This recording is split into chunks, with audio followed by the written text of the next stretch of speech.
What's up, everyone? Welcome back to the Vanguard Live. Back for a great show for you all today on this beautiful fall afternoon in Kansas City. Yeah, what's up going on, everybody? Had a little bit of a break over the weekend and super excited to get back on with the show. Got some great shit to react to today. A good friend of the show, Olayemi Olurin, was back on Rising. Love to see that. Last time we chatted with her, she, didn't announce any plans to get back on there. So hopefully, we get to see more and more of that moving forward. But yeah, got a lot of good clips to react to. Absolutely. And thanks, everyone, for tuning in so far. Always love seeing y'all in the chat. The Van Gizzard. Did you check out that new King Gizzard album yet, Zach? I haven't yet, actually. No, I really fuck with a lot of King Giz. I've been listening to them since they first put out their first record, but I haven't gotten around to checking out this one. And honestly, I only gave like half a listen to their last record, so I'm failing as a fan over here. The last one that I like really listened to hard was Butterfly 3000. Fake fucking fan. Wow. It's pretty good, though, and it has an awesome title if you check it out. Ice, Death, Planets, Lungs, Mushrooms, and Lava. What a title. Good shit. Yeah, that's a King Giz record if ever I've fucking seen one. Exactly. But yeah, thanks everyone for tuning in. Who here is in a good mood? I'm in a great mood this morning, actually. Zach and I had really fun day yesterday. Went to our local amusement park, Worlds of Fun, which does a big Halloween makeover around this time of year. So got to do a lot of fun haunted houses and stuff. We're both huge fans of the Halloween season and of like horror movies and all things Halloween and horror related. So really enjoying this time of year as always. So that was super fun. Hate watching again. Welcome back, Carlos. We love our hate watchers. You're welcome in the community just as much as everyone else. A valued member of the Vanguard community right there. Yeah, 100%. We live and die by our hate watchers. It's one of the metrics that Gavin and I used to judge how good of a show we are, just from an entertainment purpose, for entertainment purposes, right? At least we're engaging, fucking thoughtful hosts. If people who don't give a fuck or actively deride what we have to say are still somehow lurking in here and managing to, find something worthwhile about it. So that's always cool. Shout out to you, Brian Frederick, though, for the first super chat of the live stream. Shout out to you. Ukraine-Russia proxy war is heating up. Why are no leftist members of Congress calling for peace talks, but Trump is? Pretty simple. Joe Biden is the president, and they're under his fucking boot.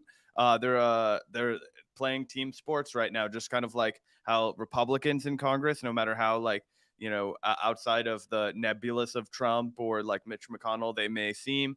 And to be fair, actually, Republicans do seemingly, have a few guys like Rand Paul who are like consistently against any war, regardless of who president is. But I just think that it just goes back down to Joe Biden's in charge. He is posturing ridiculously so that we are prepared to face like nuclear annihilation is essentially what it boils down to.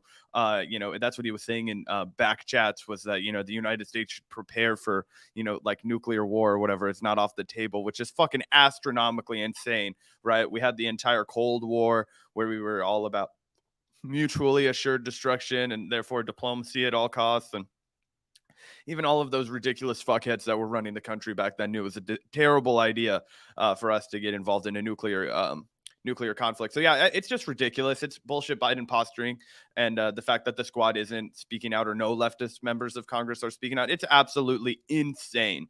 I hope that changes. I hope that they wake up and find some courage to speak out against this, because there's absolutely no need for the United States to continue to fan the flames of this war. It's completely nonsensical.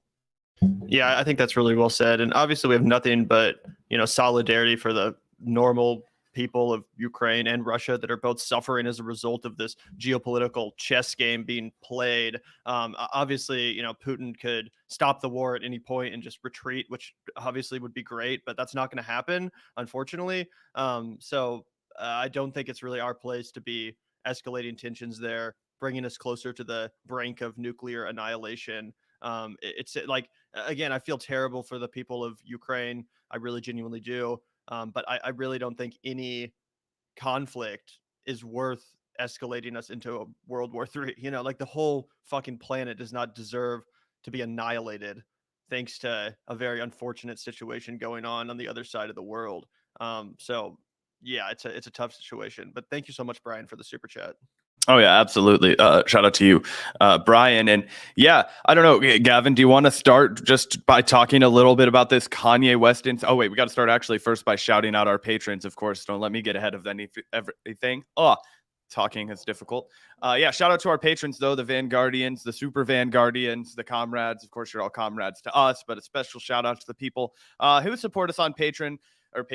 Always, you know, keep a little bit of financial stability in our lives over here at the Vanguard. Keep us coming at you with some interesting, eclectic content, you know, full time, that kind of a deal. We really, really, really appreciate you guys and couldn't do the show without you.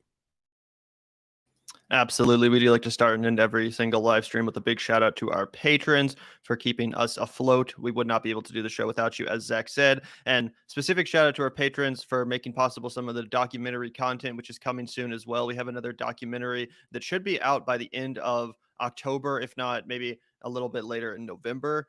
So stay tuned for that, guys. We have more documentary content for you guys coming soon. One that we're really, really excited to show you guys. I think it's going to be awesome. So again, thank you so much to the patrons for making all of our content possible, but especially some of that, you know, more expensive to produce content like the documentaries. Again, it's all made possible by the patrons. The link is in the description as always, if you would like to join our patron community and have a spot of your own up here on the shout out board, plus access to the Discord community and some other cool benefits. So again, huge shout out to the patron community. And yeah, let's get right into this Kanye West. Sorry, Yay. Sorry, I'm not trying to dead name anyone, guys. Yay. Formerly known as Kanye West. Do you want to intro this one, Zach? Yeah, so as the longtime Kanye fan, right? Like, and you can, you know, you can't like he's crossed so many lines, right? That you know, the word fan comes with baggage and has for a long time, right? I have been a long time listener of Kanye's music, particularly the shit that came out before 2012, right?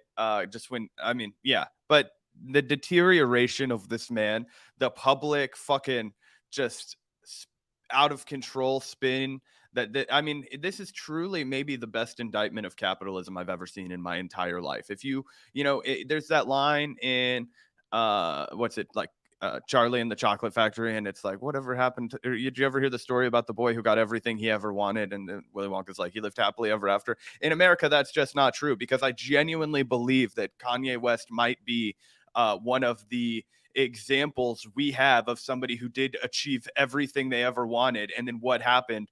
They just became a maniacal, crazy sociopath, right? Like, here he is this guy who's spending, like, you know, making 5 beats a day for 3 summers, as he said, you know, and it becomes the biggest producer in the hip hop world, making beats for Jay-Z, then goes on, becomes a solo artist, chart topping, then goes on to become a literal fucking clothing empire fucking guy. Now he's a billionaire. He's married.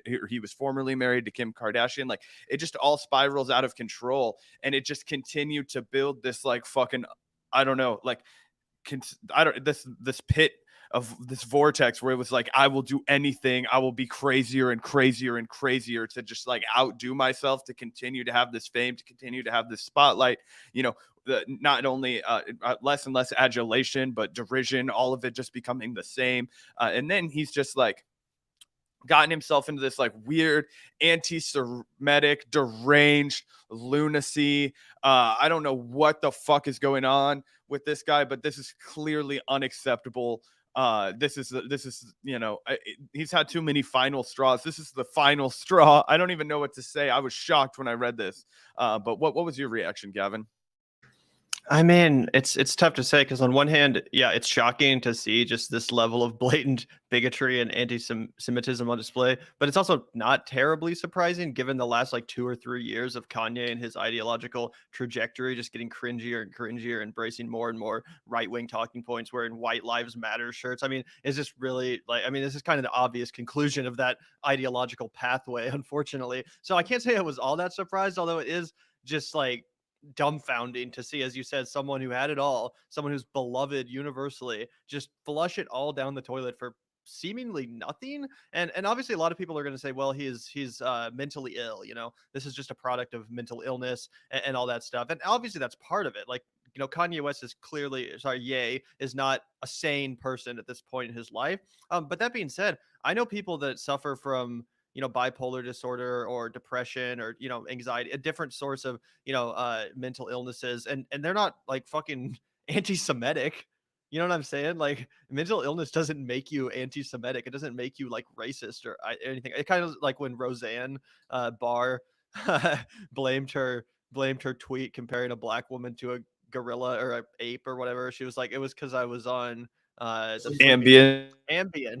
Yeah, Ambien. And I remember Kevin Smith was actually on the Joe Rogan Experience. They were talking about that, and Kevin Smith is like, well, I know a lot of people that have done Ambien and crazy shit happened to them, but it didn't make them racist. So that's kind of how I feel about this. It's like I said, I know people that are neurodivergent. They're not fucking anti-Semites. They're not out here posting this like weird fucking anti-Semitic dog whistle. I guess this isn't even really a dog whistle. It's just like straight up. So I don't know what the fuck was going through his mind when he posted this. Some people think it might be because like Pete Davidson has like Jewish family, like his family is Jewish. Like he's not a practicing Jew, but he comes from like a Jewish family, I guess. So some people think it might be related to that. I don't know, man, but it's just getting fucking unhinged. Yeah, dude, it's wild because like, I mean, there's so many like crackpot parts of the internet, and we always talk about like how powerful they actually are when, even though they're like out of sight and out of mind. It just sounds like Kanye's been listening to like InfoWars for like his serious, legitimate news. And I remember we were talking about this last night when Gavin and I were hanging out. And we were talking about how there was a review on an Alex Jones book that was going a little bit viral, because essentially what happened, like somebody just wrote like a really fucking crazy review on it, but it was 100%, you could believe it was real. Essentially, it was like, I love Alex Jones. I've been a long time listener and supporter, and I've read his books, but I just wish he would call out the problem, all capital letters, by its name. He always tries to gaslight us by using terms like globalists and fucking, New World Order, whatever the fuck they were talking about. And it's like, so there is this like real intense effort by that faction of the right wing to just brew up nasty anti-Semitism. And of course, we remember the tiki torches and the Jews will not replace us chanting. But yeah, for whatever reason, Kanye and all of his narcissistic fucking, delirium, I don't fucking know. And yeah, you can't make excuses for the guy. We wouldn't make excuses for literally anybody else that said shit like this. So with their mental illness, so you're 100% right there. It's like that Ambien story, it was also on the tip of my mind because it's the exact same thing, right? It's just like, plenty of people would never, ever in their wildest dreams tweet this, that suffer from all kinds of mental health episodes. So it's just completely wild, because we were talking about this also yesterday, Gavin, like as somebody who is like not really plugged into all of this, I didn't even realize it wasn't until the Jews will not replace us and like the fucking like Tiki Torch. I had to read it. I was like, wow, I guess that does make sense that this is like an ancient fucking, stereotype. I guess I'd never thought about why the Nazis were able to fucking, and they do a terrible job in school teaching you the history of why they decided to go after the Jews in Germany. It's just like something that happened and you're like, why? That's so fucking weird. Like, of all things to go after, like, why? It's because there was a long history of being able to fucking, pin everything on the fucking Jewish community, right? So it's fucking crazy. But yeah, as a result, he's been fucking banned from social media, as this tweet alludes to. But then, holy shit, Elon Musk coming in to defend him after he's banned from Facebook. What a wild twist and turn of events. Yeah, and this tweet was made like mere hours before Kanye then went on to post the anti-Semitic shit. So making Elon Musk look a little bit stupid. Like, welcome back to Twitter, so you can use our platform to spread your fucking anti-Semitism. And again, you guys know me, I'm a free speech absolutist. I honestly don't think that Kanye's tweet should have been deleted. I think it should be up here for everyone to see what a fucking piece of shit he is. I don't think we need to hide the truth.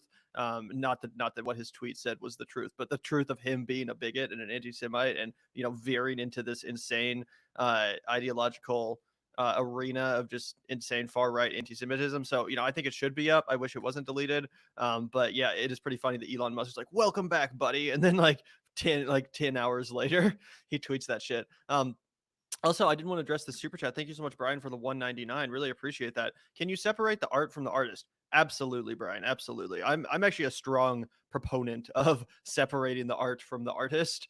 You guys might know that if you've listened to the show for a while, but where do you draw the line, right? Like if you don't want to listen to Kanye West because you personally feel like feel weird about it, then that's totally fine. Don't get me wrong. Like I'm not telling you have to listen to him. But if on the other hand, if you still listen to Kanye West and enjoy it, I'm also not going to judge you at all.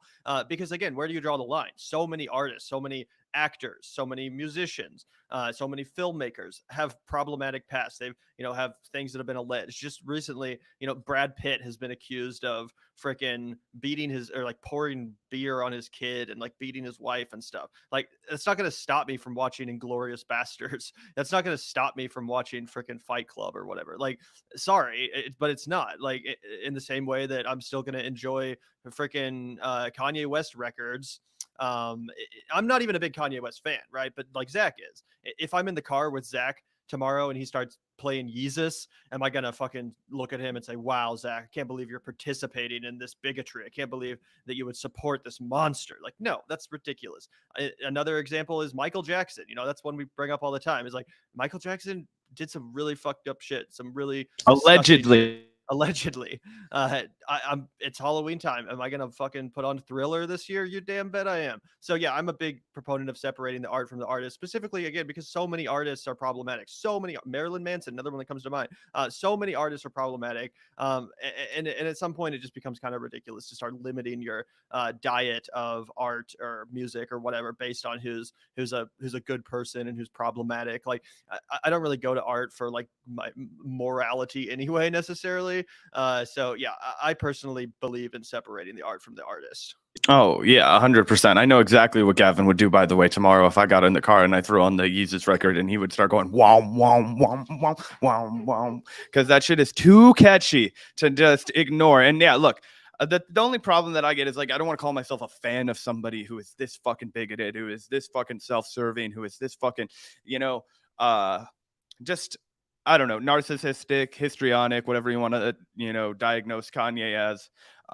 Yeah, I don't want to label myself as somebody who's like a fan because of the baggage that would include, but I will not ever deny the quality of those first 5 or 6 records, right?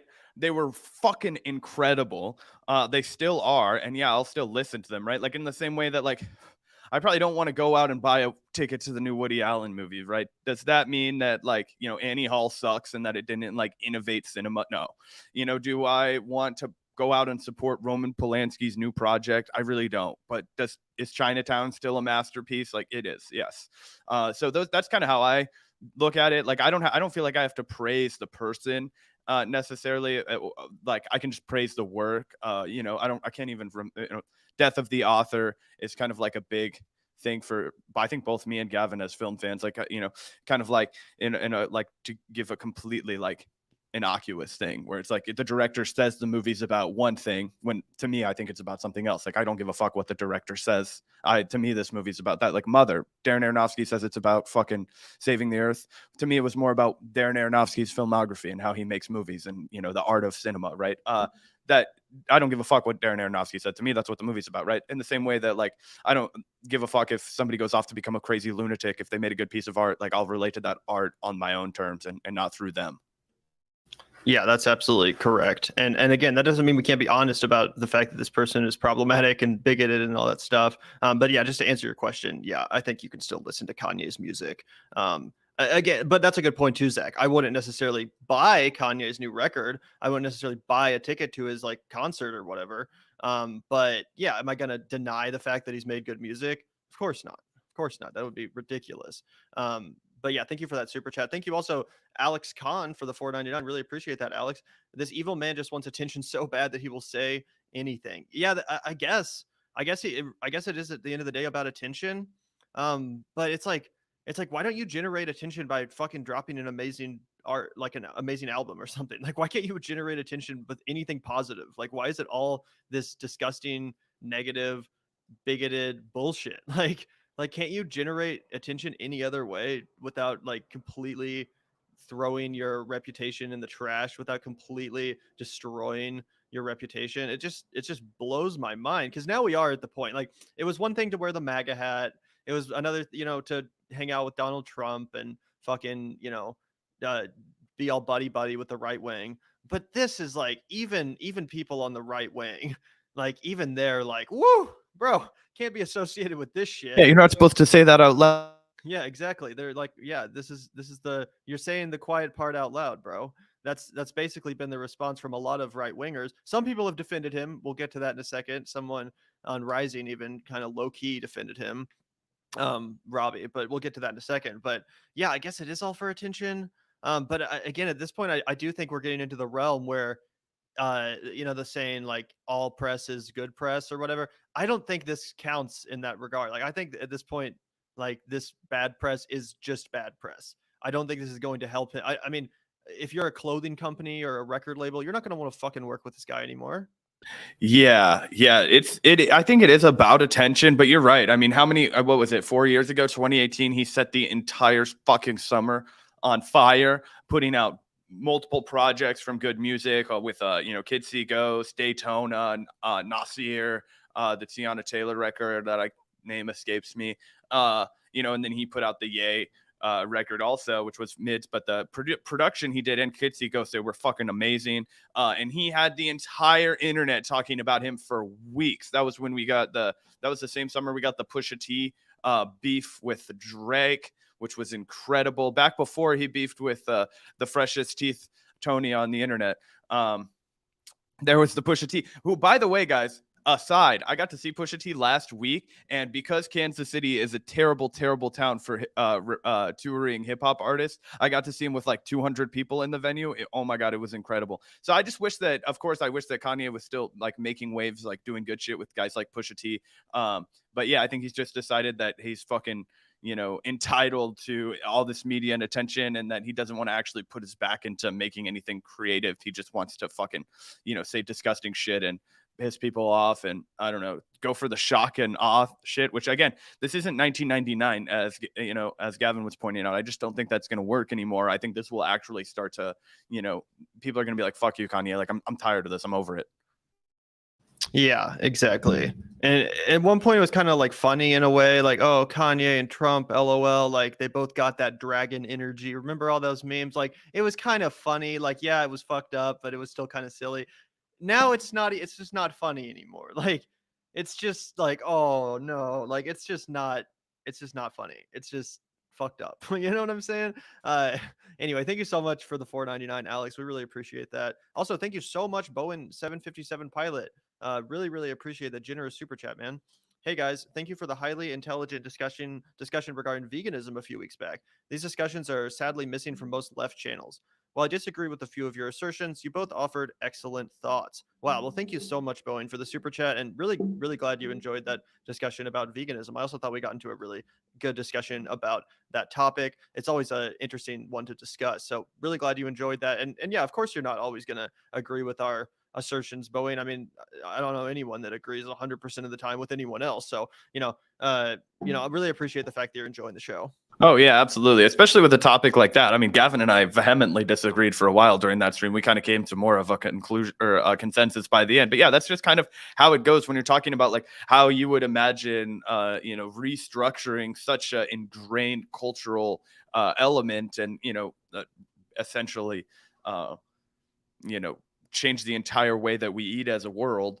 Obviously, people are going to have slightly different, imaginations on how that works out. We just got to find common ground and continue to compromise for the better. And I'm sure that we would have loved to hear your pushback on certain spots, Boeing. But yeah, as always, thank you so much for the generous donation. Always great to see you in the chat, and glad that you're enjoying our more heterodox like discussions, because that was just a weird curveball kind of a debate we got into on the side, which are always usually our favorites too. Yeah, thank you so much, Bowen. We really appreciate that, man. And also, thank you so much, Victor, for the 4.99 IDK. If this is necessarily right wing, Nick Cannon said similar stuff last year. Well, that's a good point. The reason why I specifically linked Kanye to the right wing stuff is because he's clearly been hanging out in those circles. Like I said, the White Lives Matter thing with Candace Owens, hanging out with Donald Trump. Like, the dude's clearly been kind of getting deeper and deeper into the right wing echo chamber. But you're not wrong. Nick Cannon also said some similar stuff that was rooted from more of like a weird what's it, black nationalist, I guess you would say, or here's the thing about it, the Louis Farrakhan stuff, talking about how the Jews had stolen the identity of black people as the true Hebrews. And this is something that you see every once in a while with people getting into the weird what is it, the Nation of Islam kind of stuff, where they have that weird anti-Semitism undercurrent where they're like, we're the actual holy people, the Jews are all like fakes, and all this weird stuff. So that is an unfortunate strain of anti-Semitism that I guess you would see on the left too. I guess the most of the Nation of Islam types of people are, they would consider themselves on the left, but they are also in many cases anti-Semitic themselves. Yeah, I mean that dude, what's his fucking name, Farrakhan or whatever? Luis Farrakhan, I think is his name. He's like a Holocaust denier, like ultra black nationalist, like not no bueno kind of a guy, right? Not the kind of politics that we are advocating for here at the Vanguard. And yeah, look, that's true that there is obviously people who not all like again like. The reason that is, it comes from a very different place, but like if we're trying to like fucking explain it quickly, like there's been a long, and I'm talking like a long time, like I understand beef between some people of the Jewish faith and some people of the Islamic faith, and we see that emerge through a lot of different ways. And so not surprised. I remember when Lakeith Stanfield actually got in trouble because he was in like a clubhouse room that Luis Farrakhan was on, and he had to like fucking bow out, apologize, and he was like, I didn't know that guy was going to be in here. We were talking about like uplifting the black community, and they invited me on this thing, and then this guy comes. So yeah, there's definitely a streak of anti-Semitism in that ultra again, the Farrakhan black nationalism Nation of Islam kind of a thing. That's undeniable. And more of a left-wing kind of a problem. Yeah, I just don't get it, man. Like, I just don't get what people's beef is with the Jewish community. It's such a random form of bigotry. Like, in my experience, at least, Jews have been some of the nicest people I've ever met. Like, some of the just like absolute class acts of human beings. Nice, funny, great, kind, welcoming people. So I just don't get it personally. But I did want to also read this article real quick, because when I saw this tweet at first, I honestly didn't know what he meant by saying I'm going DEFCON 3 on Jewish people. At first, I thought this was like a video game reference or something. Like, I thought he was saying like fucking like some video game reference or something. But actually, no. Here's what it actually is. I'll pull up this this fucking article real quick. DEFCON 3. What is its meaning in Kanye West's tweet? Kanye West used a play on a military term, DEFCON 3, in a tweet he posted on Saturday that was labeled vicious anti-Semitic comment by the American Jewish Committee. The tweet, written in Ye's typical cryptic style, has left others confused. The now deleted tweet read, I'm a bit sleepy tonight, but when I wake up, I'm going DEFCON 3 on Jewish people. The funny thing is that I can't actually be anti-Semitic because black people are actually Jews also. You guys have toyed with me and tried to blackball anyone who opposes your agenda. And that's so stupid too, because like he's saying I can't be anti-Semitic because black people are actually Jews also. Like, what? Like, that's like saying I couldn't be anti-Semitic because I'm white and there are a lot of white Jewish people. I just don't even understand like the logic at all that he's trying to employ there. It's so stupid. But as it says here, let's dive further into the meaning of DEFCON 3. What is DEFCON 3? The Jewish Chronicle reported Kanye's use of the term DEFCON 3 was likely a reference to U.S. military term. Defense Readiness Condition is an alert system used by U.S. Armed Forces with 5 levels of readiness from 1 to 5. DEFCON 5 is the least severe setting, with the worst, DEFCON 1, signaling an outbreak of nuclear warfare. Well, at least he didn't say I'm going DEFCON 1 on Jewish people, I guess. DEFCON 3 is described as an increase in force readiness above normal readiness. So that's the obscure military reference he was seemingly making in the tweet. Just such a weird weird turn of events. Yeah, I also think it's funny. Like he's he doesn't even get it right. He calls it DEFCON 3, which I don't think it was a typo. I just think he doesn't know what the fuck he's talking about, which I thought was ridiculous. It just adds to the absurdity of all of this. And yeah, whoever Kanye's getting down with, there's some bad apples, and Kanye himself has emerged as a very bad apple. Not what you want to see. But yeah, pretty gross, pretty shocking, even for Kanye. Like a shocking, you wouldn't expect to say the word shocking new low for Kanye. This is a shocking new low for Kanye. Yeah, straight up. There's really no there's no defending it. It's not like you could, oh, he was just joking, or like, oh, this is just a misinterpreted tweet, or like, what the fuck. And thank you so much, Jonathan, for the 199. Really appreciate that, Jonathan. DEFCON 3 sounds way scarier than DEFCON 3. Yeah, it does. Like I said, I thought he was referencing a video game at first, but whew, interesting shit, guys. And also for the cherry on top, he also is teasing once again another bid for the presidency after he got kicked off of Insta and decided to get back on Twitter. His very first tweet was this, hinting at a 2024 presidential bid, which he then immediately destroyed any chance of happening by turning around less than 12 hours later and posting some anti-Semitic shit on Twitter.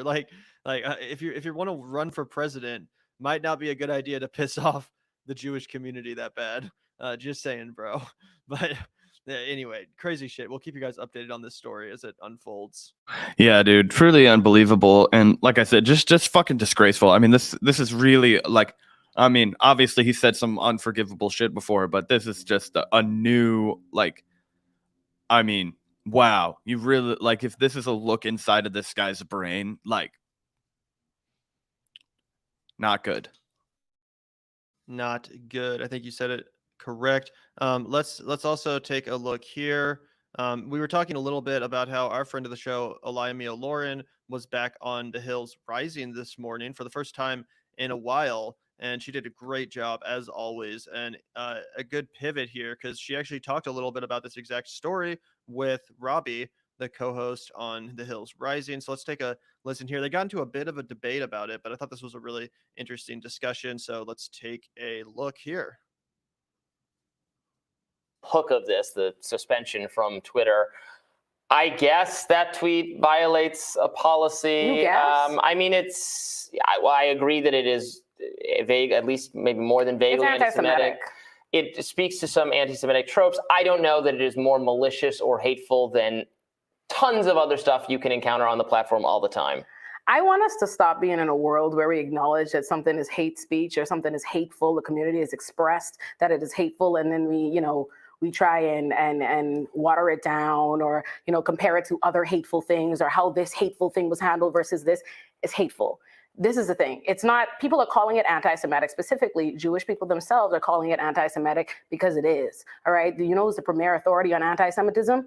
The Jewish people. I'm going to let them as a community. And also, it's a pretty vile, very clearly filled with, it's not only anti-Semitic, but it's absolutely stupid. And in response to Kanye saying, he doesn't care about what people have to say about it, he cares a lot. All of this is for our attention. He wants us to be speaking about it. Kanye does this on a regular basis. Listen. Is Kanye incredibly talented? Yes, he is. Has Kanye made amazing music and albums? Yes, he has. Is Kanye mentally unwell? Yes. Is Kanye battling with mental health issues? Absolutely. Do I believe that Kanye is aware of what he's doing? Absolutely. I think Kanye has made a decision. Listen, Kanye is doing a two-step called Shook and Jive. That's what he's doing. He's getting himself into these rooms filled with white nationalists, and he's embracing a white nationalist ideology, and anti-Semitism is in keeping with that, and that is what he consistently does. And I want to say this, Kanye does a thing. It's one thing to go be in that space and say, you could believe it a lot more. It could be a lot more genuine. If he didn't jump out of that space, he will choose a time during the year when he usually, I'm sure that something's coming. Something is coming. If an album's not coming, the release of some product is coming, something is happening. He does this almost, I want to say every year, but at least every other year now, he has a moment where he decides, what are all the super right-wing talking points? How can I ingratiate myself with those people and get myself in that room and do what I can to be legitimized to them? And then the moment, things start going south in his life, or he needs the Black community again, all of a sudden he remembers racism. He's backpedaled. He has a whole new position, because the minute he wants to be mad at Kim Kardashian a week or two, to. He's a black man. The way they come after this is going to be a whole different song and dance. Kanye knows what he's doing. He is fully aware, and we need to stop giving him as much grace as we do.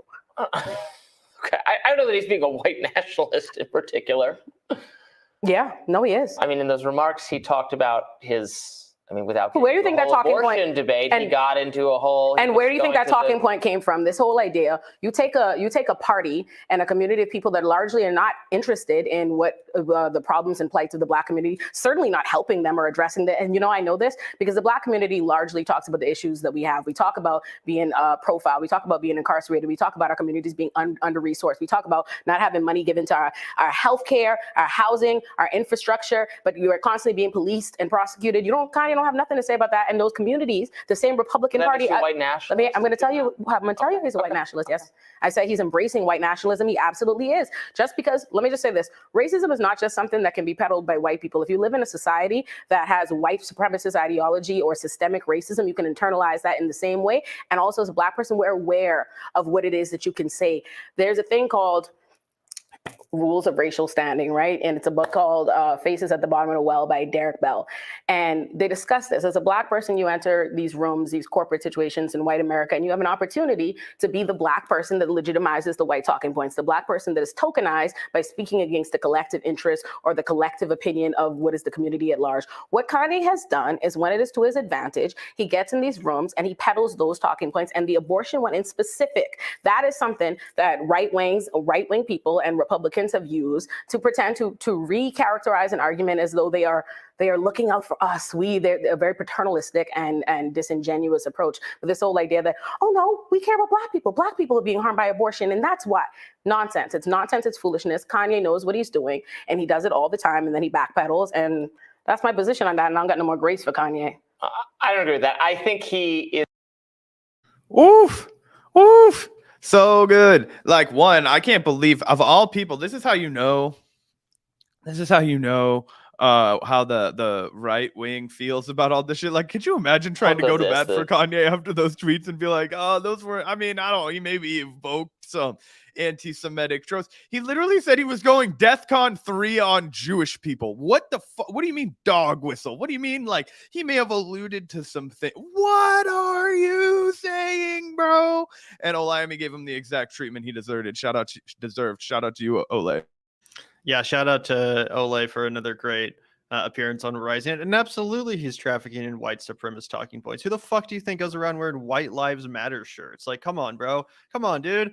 He's definitely dabbling in and using white supremacist talking points. Absolutely. Whether or not that's actually because he himself is a white supremacist or just because he wants to, for whatever reason, get in bed and profit off of these right-wing actors and right-wing spaces. Does it really matter? Like, does it really matter what his intentions are? At the end of the day, he's certainly trafficking in these talking points. And also, shout out to you, Tony, for the $2. Even John Oliver gave Olayemi credit for her work. I saw that. That was super cool. I wonder if I can find that real quick on her timeline. But yeah, he actually played a clip on the show of her one that we reacted to several months ago, or not several months ago, but several weeks ago. I forget exactly.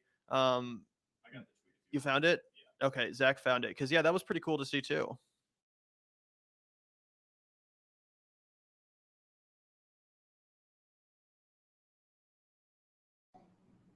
Web series from The Hill invited on a public defender to discuss the case of Jayland Walker, who was killed by police after fleeing a traffic stop. Watch her push back when the host seems a little too eager to accept the police line. There's no world, no traffic infraction, the punishment is death. Not a one, never. So there's no reason why 8 officers should choose to go and shoot him to death. I guess I just don't have a lot of sympathy in this particular case, although I do. You have a lot of sympathy in this case where he was shot 60 times. After leading the police on a high-speed chase and returning fire? First of all, let me just say this. The police, no, let's because too often media reports on what are police stories as though it is the ultimate truth. We see too many discrepancies for us to consistently lean on what the police say is the truth. Absolutely. What we know is police say, which has not yet been substantiated or corroborated, sure. They say they believe that one bullet might have come from the window. They say that that's what they say. Their argument is maybe. Right. Who knows if that's exactly. But what I do know is that they. So yeah, we reacted to that clip at that time. Great discussion there as well. And yeah, I can't believe now Robby has defended cops shooting an unarmed dude 60 times and Kanye's blatant anti-Semitism. Like, what the fuck, bro? How do you stoop to this level? Again, defending the police, shooting someone 60 times. Even if you think that Jalen Walker like was doing something that was so bad that he deserved to be shot, how are you going to excuse 60 times in public? Like, what the fuck? Those bullets gonna hit civilians, man. Like, that's crazy. 100%. And as Ole pointed out, he was doing he was literally committing a traffic offense, right? No traffic offense, really, unless you're driving under the influence or manslaughter somebody, does it ever really even lead to jail time, right? It's usually fines, fees, take a class on the weekend, whatever, right? So to have this guy be shot multiple times, not just multiple times, 60 fucking times, absolutely insane. And yeah, I think that, and some people in the chat are saying that she needs to tone down her combativeness. I completely disagree. I think her combativeness is everything. I think that is the best shit the left could have. We always talk about how the left needs more people who are going to say, no, fuck you. I'm not taking your bullshit narrative. This is the way it is, and you better take it. This is the truth. So stop fucking with me. I'm not here to, pat you on the ass. I'm not here to fucking handle your feelings. Like, if your feelings get hurt, so be it. This is the truth. This is the way it is, and I'm not fucking censoring myself for you. So yeah, I don't know. I'm not personally somebody that's pro censorship. I don't think that people should police how they come across when they're discussing these very important issues. So I massively disagree. I love the energy that she brings in both those clips we just reacted to. I think it's fierce. I think it's exactly what the left needs, and I'm here for all of it. Yeah, plus, like, part of the whole point of Rising is to debate. Like, that's why they have one person on the right and one person on the left. It's supposed to foster debate. So what is she just not supposed to debate? Like, she's doing her job. This is literally what they bring her on here to do, is to be combative and to debate with Robby. Like, that's what the point is. So why would she tone that down at all? I don't understand that. But anyway, thank you, Tony. And also thank you, Hysteric Raider, for the $2. Whitewashing Kanye. We found Uncle Ruckus. What's that a reference? Like, is that like an Uncle Tom thing or something? I don't really know what the reference Uncle Ruckus means, but who knows? Yeah, I mean, I imagine that's a reference to as a white guy trying to avoid those kinds of accusations. But I hear where you're coming from, Hysteric Raider. Yeah. Anyway, thank you so much, Hysteric Raider. Really appreciate it. And there's another clip of Olay that we wanted to play as well. She got into another debate. Basically, every segment on Rising this morning turned into a debate, and that's what's so great about her presence on the show. It's never boring. And this one says, Illinois to end cash bail. We actually had Olay on our show to talk about this story. Critics say Safe T Act will cause more crime. Olayemi and Robby debate. So let's check out this one. I haven't seen this myself, so I'm excited. Hopefully, Olay slays as much as I expect her to. The state of Illinois will do away with cash bail entirely in January 2023 as part of new legislation. According to NBC Chicago, under the Safety Act signed earlier this year, detention only shall be imposed when it is determined the defendant poses a specific, real, and present threat to a person or has high likelihood of willful flight. This does not apply to defendants who are charged with violent crimes, such as first-degree murder and criminal sexual assault. They will still face pretrial detention. Illinois Democrats acknowledged tweaks could be made to the language of the Safety Act after the legislation was attacked on social media as the purge law. Governor Pritzker blamed public outcry on people misrepresenting the law. So what should I think about this? You're the expert, Olayemi. Listen, this is actually pretty modest bill reform, and something I want to point out that you don't hear a lot of coverage of. Whenever you see places like New York City or Chicago or LA want to do bail reform, it's this immediate attack. It's this completely leftist radical idea when you want to get rid of cash bail.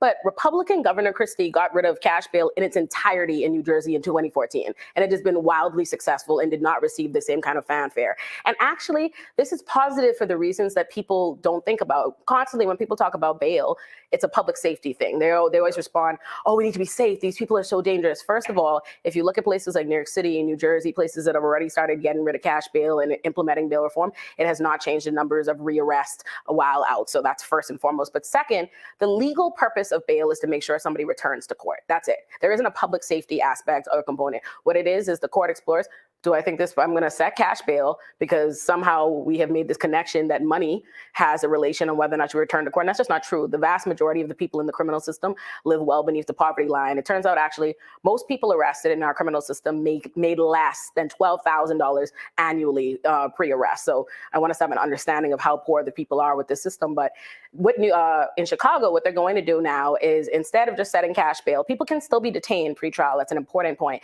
They think this is just a free-for-all, but no. Violent crime, felonies, murder, all the things you see people sensationalizing about this purge law that doesn't exist online, all of those things will still make you eligible. Why are people calling it the purge law? Also, shout out to you, Hysteric Raider. Thanks so much for the $5 from Boondocks. That's what you're referencing. Got it. Long story short, think Chappelle's black white supremacist that loves Reagan. Yeah, 100%, man. That is on point, and that's a great reference. Sorry, I didn't catch it at first. Yeah, I've never seen the Boondocks, but I imagine that now that makes complete. Yeah, absolutely. So really appreciate that, Hysteric Raider. Because that is the propaganda. That is before any time before bail reform goes into effect, we have to deal with this. The same thing we saw in New York City, where before it even starts, they've already started attacking it. The police departments come out and blame it for crime spikes that haven't happened. They say they can't arrest people because of this bail reform, and they fearmonger the public about it. So what happens is once the public gets so outraged by it, and they're like, the purge, they think people can't be arrested, because the purge literally means crime for the next 24 hours, crime is a free-for-all. I get it. Right? So when people do that, that allows for rollback. So before it even goes into place, you get rollback. So what happened in New York City, we got bail reform at the top of 2020, January. Then they did the same thing in the media, and then they rolled it back months later. So what stops law enforcement or the court system from detaining people when we see these videos of crazy people stabbing or beating people on the streets of New York, and we find out that, they've been arrested a bunch of times, they've been in and out a bunch of times, but they're charged with something, but they're out right now. Why are they not why are those people, when there's video evidence of them beating somebody's head? Anna Kasparian is in the house, guys. The one time that this happens, they're going to make an example for the thousands and thousands of people that will have to anguish in jail because of a fucking caste system, a fucking classist caste system that says that the poor people that do this crime have to be in jail while the rich people who do this crime can be out. Why are they not detained? Well, first of all, we live in a country where you are entitled to a trial. You're entitled to have evidence presented against you. You're also entitled to have defenses and justifications like mental illness, insanity. All these are things that you're allowed to present. Our cash.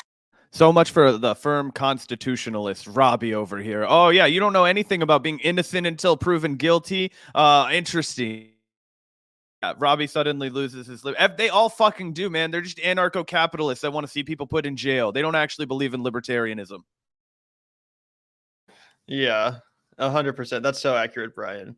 For some reason, yeah, it's crazy how his libertarian instincts always go out the window when we're talking about these sorts of issues.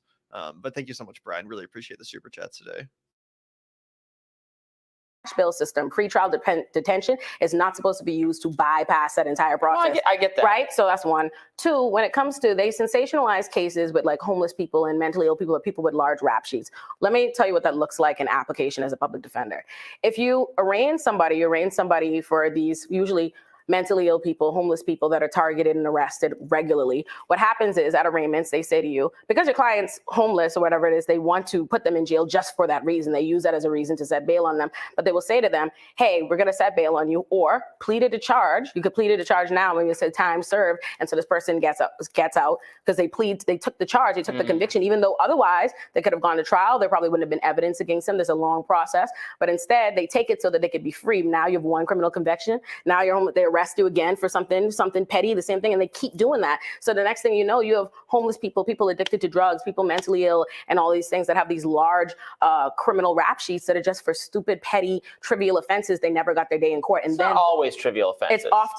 It's often as somebody who represents them. Yes, I've represented over 1,000 people, and I can't find this raving lunatic with these long rap sheets. That's what it is. When you see a long criminal rap sheet like that, it's evidence of something else. And also, I want to say this recidivism and what we point to, whenever we talk about recidivism, or people who have been rearrested or people who are in and out of the criminal system, we use that as an attack on people who are opponents of our criminal system.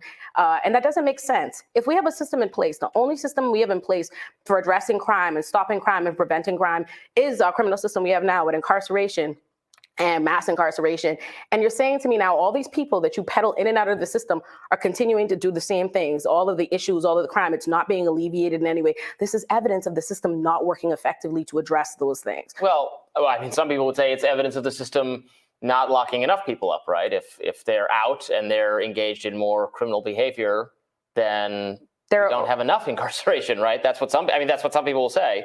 If you have people on the streets who are not just crazy, but like actively stabbing people and attacking people, and it happens. We see the videos. Yes, incidents of something is the majority of things. This is just the truth. There are over 2 million people that are incarcerated in America. Yeah. The majority, over 80% of cases, criminal cases, over 80% nationwide are misdemeanors, traffic offenses, and nonviolent crime. That's just the truth. Yeah. So taking these outliers and incidents of mental illness or these things and using that as justification to have this expansive prison system and mass incarceration just doesn't support that. But one, and two, I also want to say this.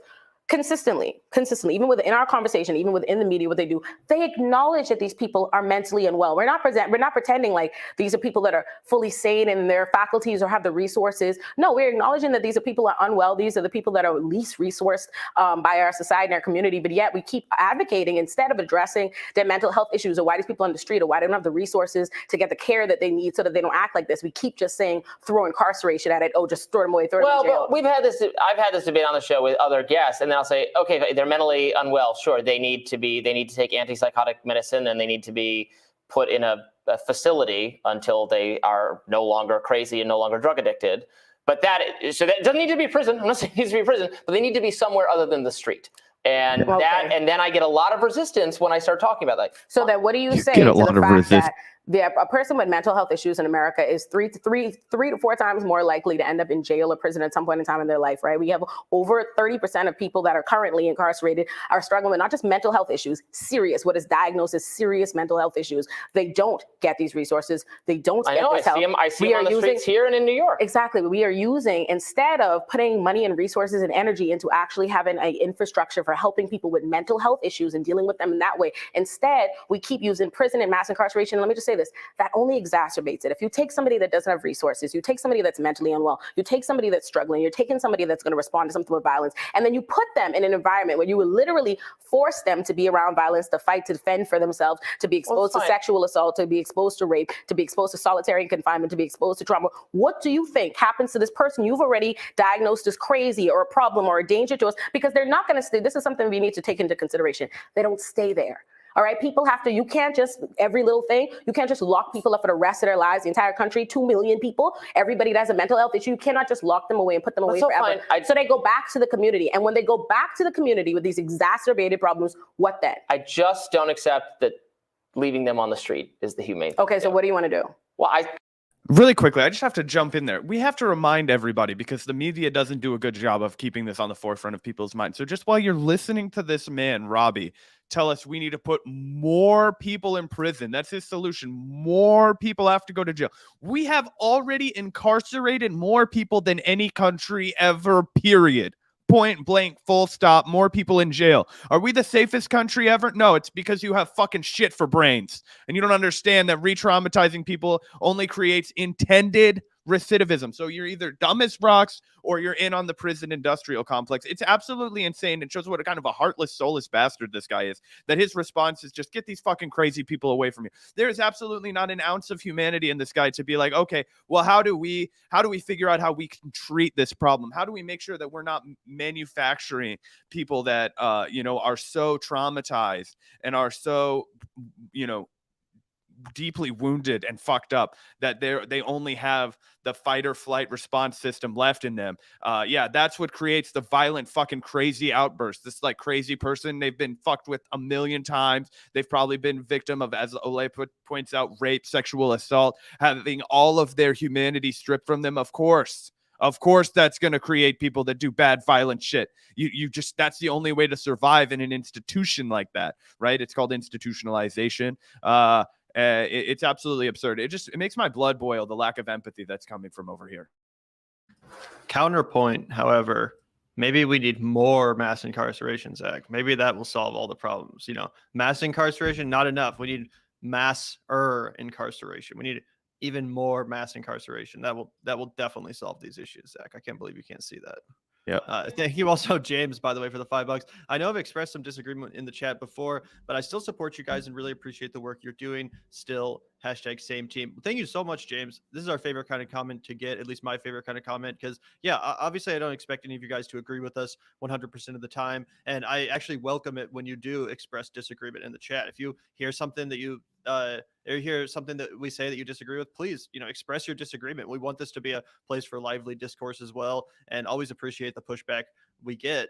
So, really, really glad you're, a fan of the show, James, and that you're unafraid to push back when you disagree with us, but that you still appreciate our work. So we really appreciate you in turn, James. Thank you so much. Yeah, absolutely. In the same way that chat likes to push back on us, we like to push back on chat. I think we have a nice relationship like that, yeah, really appreciate you sticking it out, and happy to hear pushback wherever, you have it. So yeah, thanks so much for the $5 donation, and thanks for being a part of the Vanguard community.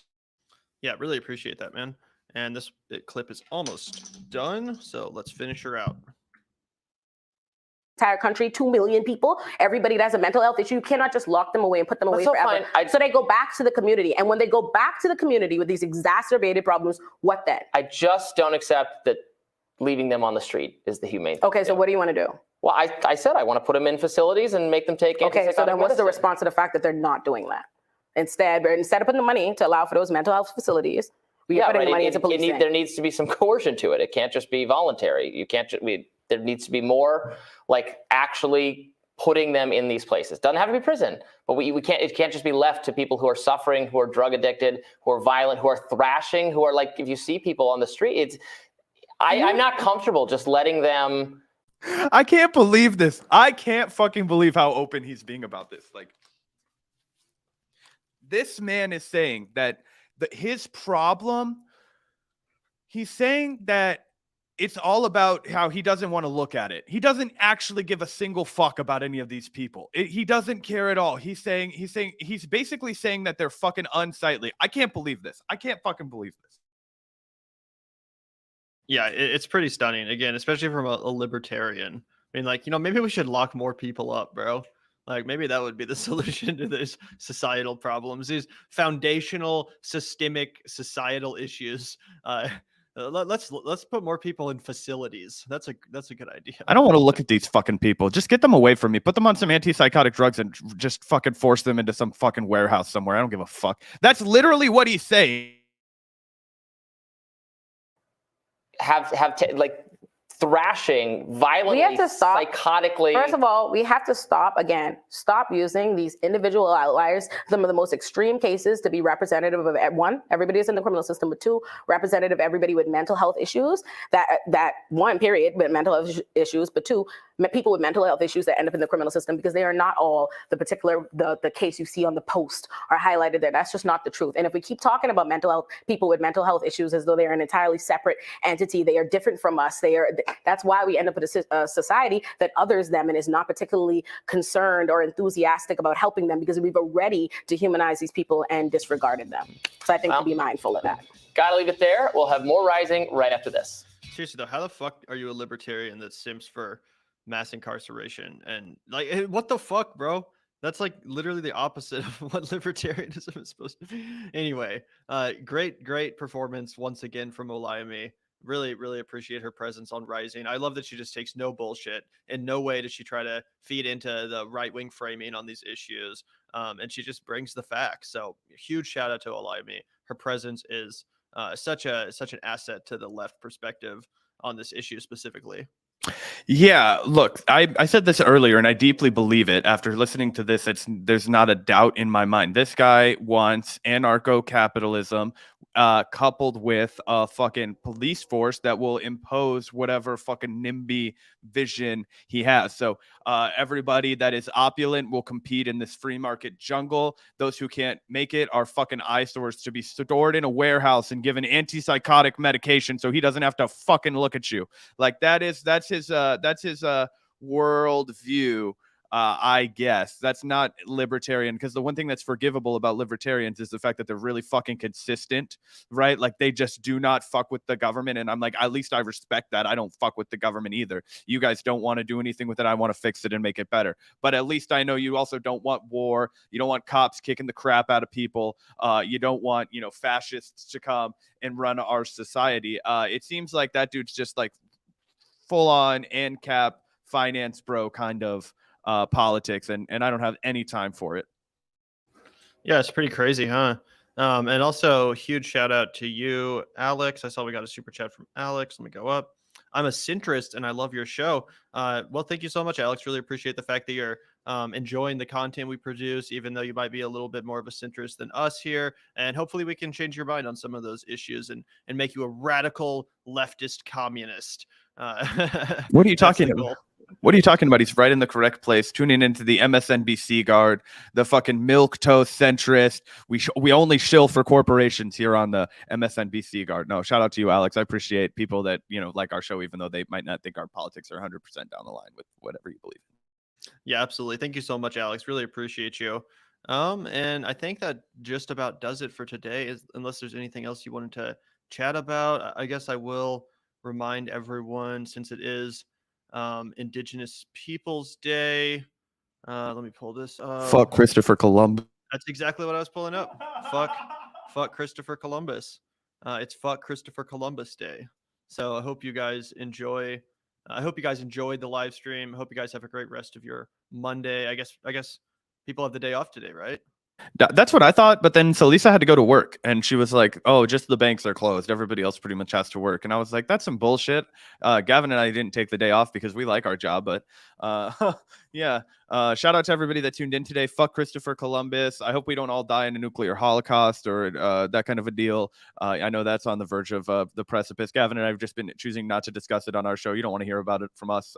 You know, what are we going to do? Like nuclear Armageddon and chill live stream? I don't know. That sounds like a Vosh title, but anyway, you guys have a great rest of your day. Shout out to the patrons. Hit the like and subscribe button. And yeah, we'll see you next time. Also, if you guys want to hear us talk a little bit about movies, we're about to go live on our other channel, Screen Fiends. The link's in the description below. Make sure to subscribe to our other channel. Again, if you'd like to hear about, you know, entertainment, pop culture kind of conversation, specifically film and television, Zach and I do another show on another channel called Screen Fiends, which again, I've linked below. We're about to go live over there and talk a little bit about some recent movie news and stuff like that. So again, if you are interested in hearing that conversation and being part of that community, hit up the link in the description. And a huge shout out to the patrons as well. Huge shout out to everyone supporting the show. We really appreciate the support. Keeps this show afloat. It keeps us afloat. And we wouldn't be able to do the show without you guys. So huge shout out to the patrons. As always, the link's going to be in the description. If you'd like to join our patron community and have your own name up here on the shout out screen, then hit up that link in the description. Really, really appreciate it.